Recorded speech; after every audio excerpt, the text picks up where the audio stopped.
Once the terror threat is established, the banksters puppets send in the troops to take out the terrorists they put in there in the first place.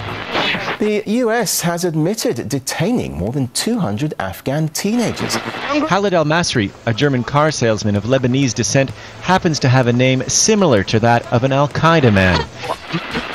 With that, welcome back. I'm Darren Howard. And I'm Robert Nisbet. Welcome back to the fastest 2 hours of talk radio. You know it. This is the way it works. We bring you the information. You make a judgment and a decision on whether or not we're full of it, because we are not corporate radio. Welcome to the revolution of consciousness. If you're an awake person, you know what we're talking about. We're talking about problems. We're talking about solutions, and we're doing what mainstream media refuses to do. We bring you the whole story. But mostly we're giving you our opinion, and our opinion only. That is protected under Section 2 of the Canadian Charter of Rights and Freedoms. And we are presenting media that is protected under international fair use copyright law. So if you're an in-the-box thinker, that means you think McDonald's is a restaurant. Or that CHBC is the news. Then stop listening now. Please stop listening. Don't get on our Facebook wall and say that we suck. We realize you think we suck.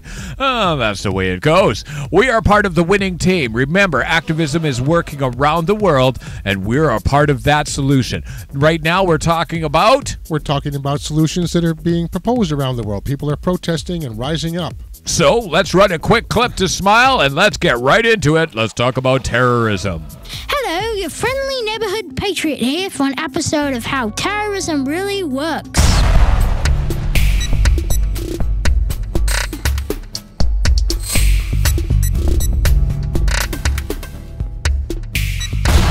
First off, our terrorist group needs a scary name. Can you say Al-Qaeda? Let's try again. Al-Qaeda. Ah, it does roll off the tongue. Al-Qaeda. It's a perfect name. Now let's say the green piece here represents the terrorists. The terrorists then move into Pakistan or Afghanistan or whatever stan is not under banker control. The media then joins in to hype up the terror threat. And operates with impunity from safe havens inside Pakistan, conducting cross-border raids into Afghanistan and into Kabul. Once the terror threat is established, the banksters puppets send in the troops to take out the terrorists they put in there in the first place. Then the bankers install their own dictator to take control of the resources and oppress the people. As a bonus, the banks, via the black ops and intelligence agencies, will then ship the drugs back into the host country so they can imprison their own citizens for using the drugs, make huge profits selling the drugs, which finance other terror operations around the globe, and the cherry on the top is billions upon billions made on money laundering operations for the bankers. In a sense, you're watching as this opium is being grown. I know it grinds at your gut. How do you deal with it? What are you doing about it? Well, frankly, this is a part of their culture. So while it might grind in my gut, it's what they do. And if the citizens of the host country gets wise to these schemes or gets uppity, the banks via media will hype in nuclear terror threats, or an underwear bomber, or a Christmas tree bomber. Any excuse to take the American people's rights. Well, that just about wraps it up for Terrorism 101, How Terrorism Really Works. I'm your friendly neighborhood patriot. And now remember what Big Brother and other authoritarians say. Whatever you do, don't visit Infowars.com. Oh no, the control freaks don't like it. Oh. And that's the way we do it. That's the way we start off the first 2 hours, or the second hour of the fastest 2 hours in talk radio. Oh, it's good to be on. It's good to be at work today. I can't believe I'm saying that. Fantastic Friday solutions for you. I wonder if we're rated as terrorists yet. Well, you know what? I got myself on one of those watch lists because we started up independent media. We didn't get any confirmation from the CIA, but Apparently the CIA isn't talking to me anymore. At any rate, that not being said, we're trying to get Robert Nisbet listed on, a Homeland Security or something like this. So we're trying to say the word bomb and bomb threat. They haven't said that lately. So remember, today's broadcast is brought to you by the word bomb, the letter B, and the ability to strap explosives to yourselves of philosophical nature. Mess with that one, Homeland Security. I'm here for you, baby! So the war on terrorism has come under fire lately, again, especially the U.S. foreign policy. That's apparently funny. They're holding children as enemy combatants in Afghanistan. Are you kidding me? No way. Okay, check it out. Make up your own mind. The US has admitted detaining more than 200 Afghan teenagers, some as young as 13, and keeping them locked up for about a year without charge. A report to the UN said imprisoning the youngsters was a preventative measure against insurgency. Well, more now from RT's Anastasia Churkina. Over the last several years, what has been going on is over 200 Afghan teenagers that were captured and detained as a result of the fight against the Taliban and al-Qaeda in Afghanistan and held at a U.S. military prison at Bagram Air Base.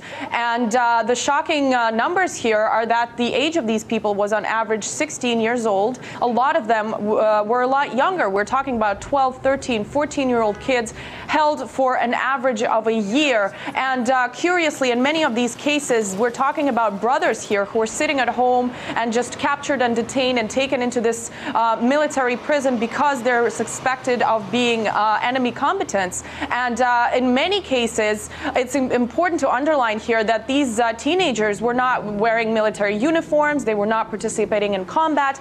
They were just suspected of being enemy combatants. And they were taken in, and the U.S. says it's a preventative measure. We need to do everything we can to make sure these suspected enemy combatants don't return into the battlefield. And because they're not charged with any crime whatsoever, there's no mandatory rule that they need to be provided with legal assistance. They're saying that these Afghan teenagers were allowed, for example, to participate in open hearings and defend themselves. Afghan teenagers defending themselves. We have to say that many of them have been released or transferred to the Afghan government at this point, but many do remain as well. So that, okay. Suspected. That's all you got to say is suspected, and it's okay to hold over 100 teenagers. Do you think that person is going to grow into an adult who respects the American military? I don't think anybody's going to grow into an adult that respects the American military. Why? You expect it. You say, well, the bombings will continue until respect ensues. Nah, that sounds like the beatings will continue until, So they're holding teenagers in jail. They're renditioning people. Mm-hmm. And they're getting caught. Yes. You know what? We got to take a really quick break right now. We're going to take out 2 minutes, and I want to cover that getting caught part. We'll be right back right after this. Overextend yourself at Christmas? Can't afford to spend money going out? Then why not stay at home and cozy up in the Debt Snuggie? Composed of a non-miracle plastic fiber made from shredded credit cards, the Debt Snuggie will keep you warm and constricted as you ponder the merits of declaring personal bankruptcy. Its sizable pockets are perfect for storing large final notice bills that come in the mail. And it comes with a convenient hood that zips right up so no one can hear your muffled sobs. The Debt Snuggie, available in red, and red. It'll keep you warm, even when they turn off the hydro. Debt Snuggie. Buy it. What do you care? You're already in debt. Oh, yes, and we do, of course, being Radio Free Canada, urge that you get a hold of Rick Mercer in any way, shape, or form. Because it's just fun. It is just fun. We're talking about, the terrorism thing to start things off, talking about accepting terrorism right here in Canada. We've got members of parliament who think that the information gleaned off of terrorism is just fine. It's admissible in court. And now we've got teenagers being held, creating the terrorists of the future. Make sure you pee on them lots when they're young because, of course, they'll grow up to respect you. And, of course, people being shipped off to secret prisons. Yeah, I know. What kind of draconian, weird kind of world? I mean, these guys are weird. You're not talking about, psychotic or anything. You're just talking about, you're kind of strange. They're a criminal gang is what they are. You know what? Hookers won't even do them. At any rate, that being the truth, we have to take a look at the real world and some European court CIA doings. Yes. After painful years of seeking justice, satisfaction. Khalid al-Masri, a German car salesman of Lebanese descent, happens to have a name similar to that of an al-Qaeda man. It's thought that that coincidence and Washington's so-called war on terror led to a nightmare of injustice lasting several months. It all started 9 years ago when al-Masri tried to go on holiday in Macedonia, but local police arrested him, questioned him for days on end, and beat him. They took me to this room. I had handcuffs and I was blindfolded. The door was closed and I was beaten from all sides. I was humiliated. I could hear that I was being photographed when naked. Human rights experts say he was then handed over to the CIA. They cut his clothes off him and put earmuffs on his head, a diaper and a suit on him, and then bundled him into this plane. And he was then flown to. He was heavily drugged and then flown to Afghanistan. There, al-Masri says CIA operatives had him beaten, sexually abused, and interrogated about possible links to extremist groups. When, he says, the Americans realized their mistake, he was flown to Albania and left by a road in the middle of the night. There, the Albanians put him on a plane back to Germany, a free man, but shattered by his experience and wanting justice. With the help of civil liberties groups, al-Masri tried to sue the United States, but the American court agreed with the American government's argument that state secrets were at stake. He then tried to get Germany to extradite the CIA agents involved in his case, but the German court threw out that case as well. Diplomatic cables released by WikiLeaks show that the American embassy in Germany here piled the pressure on the German government to protect its operatives.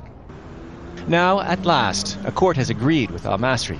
A symbolic victory against a small country, perhaps, but a victory nonetheless.